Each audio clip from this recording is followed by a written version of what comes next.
He also did 2 master's degrees and got an MBA on top of that.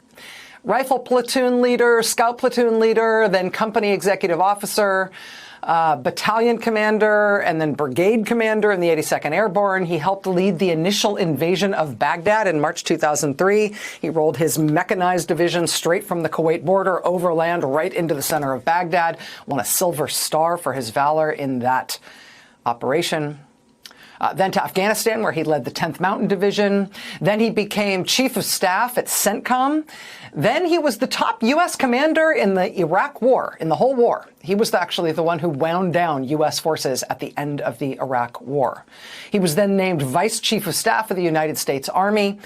Then he went back to CENTCOM, this time as Commander of CENTCOM. Then he built and led the force that waged the war against ISIS. And then, and only then, was he considered for the really big job, Secretary of Defense. And that is the man who just left office as Secretary of Defense. The man who just arrived to take his job, he was a platoon leader in the National Guard. But now he, too, is Secretary of Defense. Both of them, obviously, honorable records of service. Not equivalent, though, I think you'd say, in terms of demonstrated leadership, experience, complex organizational management experience in particular. I mean, 4-star General Lloyd Austin had led, like, a whole war or 2. And he had been Chief of Staff and then Commander at CENTCOM just before being named as Defense Secretary. CENTCOM is the part of the U.S. military that has as its area of responsibility the Middle East and Central Asia and South Asia. That was what he was in charge of. I mean, that was his experience heading in to become Defense Secretary. That's who has just left as Defense Secretary. The guy who has just arrived, well, just before he was named as Defense Secretary, Pete Hegseth, he led 1/3 of the famous Curvy Couch on the Fox and Friends Fox News Channel weekend show. I have to say, it may be that he led 1/4 of the couch, not 1/3. I'm not totally sure how many hosts they have, but we could only find these pictures of him sharing with 2, so maybe he held down 1/3.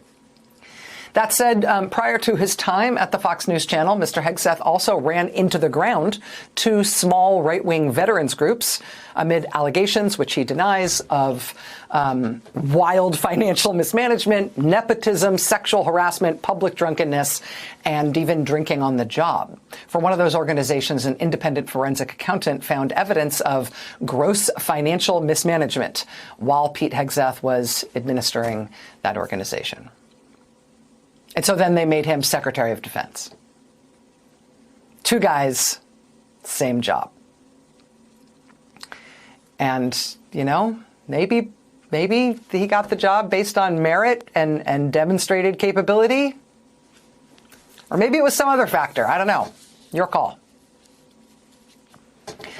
Last night's horrific plane crash at Reagan National Airport in Washington, D.C. was caused by the collision of an American Airlines regional jet carrying 64 people in a flight from Wichita, Kansas.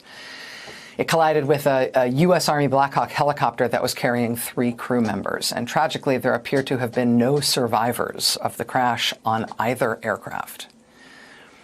And in the aftermath of this terrible incident, newly confirmed Trump administration Defense Secretary Pete Hegseth screwed up.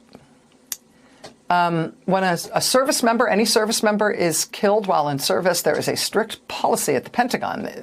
The Defense Department gives no information about any service member who has been killed until at least 24 hours has elapsed since their death. They do not give their rank, their name, they do not give their age, they do not give their rank. They give no information about the service member in question. And the reason they do that is because the Defense Department, sadly, but also obviously, has to deal with delivering terrible news like that way more than any other element of our government does. And so they very much know how to do it, and they have very strict rules about it. They are irreducibly strict, for example, about that 24-hour rule, specifically so they can be absolutely sure that the next of kin have been notified and have had time to absorb the information before any public announcement is made about the death of a particular service member.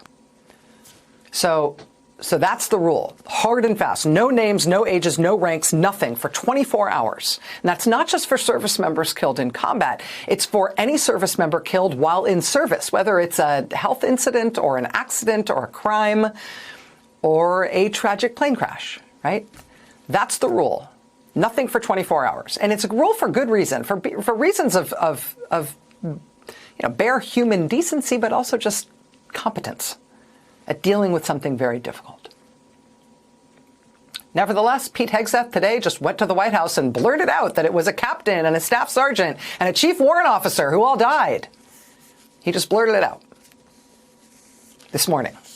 And I don't know.